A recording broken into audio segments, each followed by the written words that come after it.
Lawrence Bishnoi, an Indian gangster. Gangster Lawrence Bishnoi. Gangster Lawrence Bishnoi. Lawrence Bishnoi. Gangster Lawrence Bishnoi. Lawrence Bishnoi. आज की date में अगर मैं इस गैंगस्टर को कुछ लोग का हीरो या सेलिब्रिटी बोलूं तो ये गलत नहीं होगा। इस व्यक्ति को डिकोड करने के लिए और इसे अच्छे से समझने के लिए कि असल में हीरो है या विलन, हमें टाइम में थोड़ा पीछे जाना पड़ेगा। बात है 2010 की, जब चंडीगढ़ के कॉलेज में पढ़ रहा था। इसके पापा हरियाणा पुलिस में कांस्टेबल की पोस्ट पर थे। जैसे एक सिंपल परिवार चाहता है कि पढ़ लिख के हमारा लड़का कुछ अच्छा बने, सेम इसके केस में भी था। बट वहाँ पर लॉरेंस कॉलेज पॉलिटिक्स में इन्वॉल्व हो जाता है और वहां से ही इसकी क्राइम में इन्वॉल्वमेंट बढ़ने लगती है। पहले कुछ स्टार्टिंग में जो एफआईआर आती है वो होती है attempt to murder, trespassing, assault, robbery etcetera. 2010 से 2012 के बीच में यही सब चलता रहता है। जब इन्हीं सब क्राइम्स के लिए लॉरेंस जो है वो जेल जाता है तो जेल में उसकी मुलाकात होती है कुछ गुंडे बदमाश लोगों से जो अपने क्राइम्स के लिए अपनी सजा काट रहे थे, और यहीं पे लॉरेंस अपनी एक गैंग बना लेता है। जब लॉरेंस जेल से बाहर आता है तो वो सुधरता नहीं है। वो इल्लीगल आर्म डीलर से और कुछ लोकल क्रिमिनल से अपना एक अलायंस बना लेता है। यहाँ तक कि अगर जर्नी देखी जाए तो इसमें ऐसा कुछ नहीं है कि इसने ऐसा कुछ किया हो कि इसे फॉलो किया जाए या इसकी एक फॉलोइंग हो या इसे फॉलो करने का सोचे भी। तो फिर आगे देखते हैं।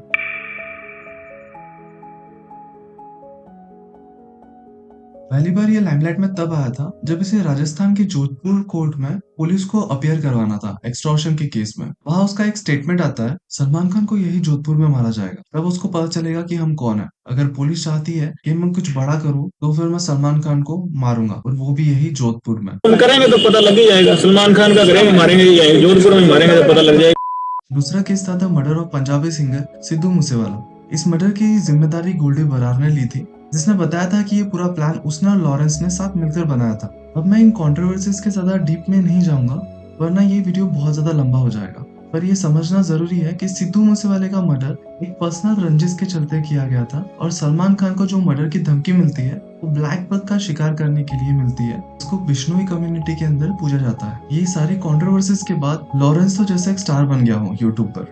जो ऐसे लोगों को फॉलो करते हैं, मैं उनके मेंटालिटी को समझना पड़ेगा। फॉलो करने के काफी अजीब रीजन आपको इनके कमेंट सेक्शन में मिल जाएंगे। भगत सिंह की इमेज वाली टी शर्ट पहनी है, मतलब देशभक्त है, फाइटिंग फॉर बिश्नोई कम्युनिटी, और कुछ तो गैंगस्टर है बस इसलिए फैन बन जाता है। बस एक शॉट बना दो, उसके पीछे एक सॉन्ग चला दो, बस इतना काफी है किसी भी गैंगस्टर को एक हीरो दिखाने के लिए। He is the biggest criminal. He is the biggest businessman.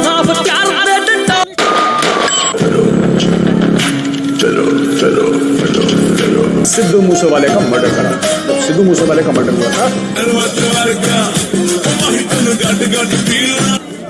कौन है ये लोग? कहां से आते हैं ये? भगत सिंह जी ने देश के लिए अपनी जान तक दे दी थी। वो कोई गैंगस्टर नहीं थे, वो एक फ्रीडम फाइटर थे। उन्होंने देश की आजादी के लिए लड़ाई की, एक्सटॉर्शन करने के लिए नहीं, ना गैंग वॉर के लिए, ना किसी पैसे के लिए, ना किसी स्पेसिफिक कम्युनिटी के लिए। असली हीरो ऐसे होते हैं जो क्राइम करता है, चाहे वो क्राइम छोटा हो या बड़ा, वो सिर्फ एक क्रिमिनल है, उसे किसी भी तरह जस्टिफाई नहीं किया जा सकता। क्योंकि लॉरेंस एक बिश्नोई कम्युनिटी से है, तो यहाँ पे बिश्नोई कम्युनिटी के बारे में बात करना भी बहुत ज्यादा जरूरी है। ये एक लविंग कम्युनिटी है जो पीस को प्रमोट करता है। श्री गुरु जाम्बेश्वर, जिन्हें गुरु जाम्बोजी भी कहा जाता है, वो बिश्नोई पंथ के फाउंडर थे। उन्होंने अपने शब्दवाणी में 29 रूल्स फॉर बिश्नोई का जिक्र किया है। अब इन रिकॉर्ड्स लॉरेंस के ऊपर murder, contract killing, robbery, extortion and snatching से सारे केसेस है। तब इन लॉरेंस बिश्नोई गैंग का नाम मॉर्बी ड्रग केस में भी सामने आया था। अब ये क्लियर है कि श्री गुरु जाम्बेश्वर जी ने जो 29 रूल बनाया है बिश्नोई कम्युनिटी के लिए, उसे लॉरेंस बिश्नोई तो पूरी तरह फॉलो नहीं करता। क्रिमिनल तो क्रिमिनल है, और जो लोग इनको सपोर्ट कर रहा है वो इनडायरेक्टली क्राइम को बढ़ावा दे रहा है। एक देश कानून से चलता है और कोई किसी गैंगस्टर को जस्टिफाई नहीं कर सकता, और ऐसी मेंटालिटी एक सिविलाइज्ड सोसाइटी के लिए घातक है। किसी ने गलती की है तो उसे सजा देने के लिए कोर्ट है, और यही सही तरीका है, ना कि कोई किसी की भी जान ले सकता है। ऐसी सोच एक देश को खोखला कर देती है, और इसका जीता जाता एग्जाम्पल हमारे सामने है पाकिस्तान। यहाँ के लिए ओसामा बिन लादेन एक टेररिस्ट है, पर इनके लिए तो एक हीरो है, और आज देखिए उस देश की क्या हालत है।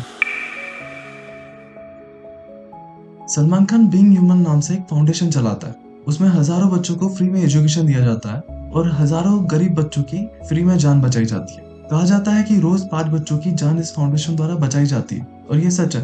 और लॉरेंस ने अब तक जान ली है, और सलमान खान की भी जान ले लेगा। उन बच्चों की जान कौन बचाएगा? लॉरेंस बचाएगा। लॉरेंस को सपोर्ट करने वाले लोग बचाएंगे। मैं यहाँ सलमान खान को डिफेंड नहीं कर रहा हूँ। इसने जो भी गलतियां की है उसकी सजा उसे मिलनी चाहिए, पर वो कानून के हिसाब से मिलनी चाहिए, लॉ एंड ऑर्डर के हिसाब से मिलनी चाहिए।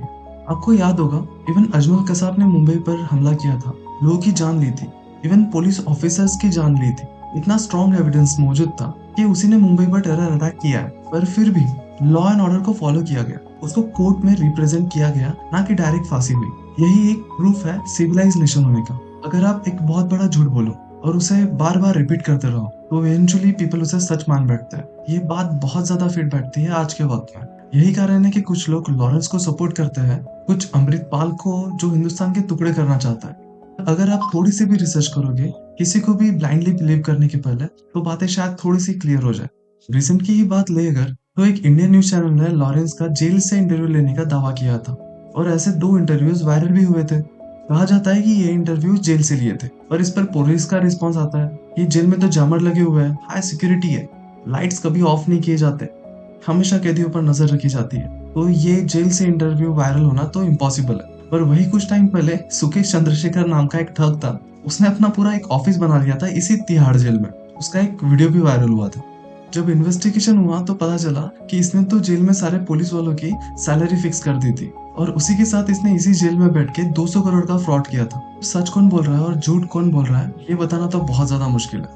पर क्या एक क्रिमिनल जो तिहाड़ जेल में अपनी सजा काट रहा है, उसका इंटरव्यू लेना सही है? और अगर ये ऐसे जेल में बैठकर अपना इंटरव्यू दे सकता है, तो फिर ये तो कुछ भी कर सकता है। तो क्या न्यूज चैनल वालों को इंटरव्यू लेने की जगह ये खुलासा नहीं करना चाहिए था कि इतना एक्सेस इसे कैसे मिल रहा है, वो भी एक कैदी को?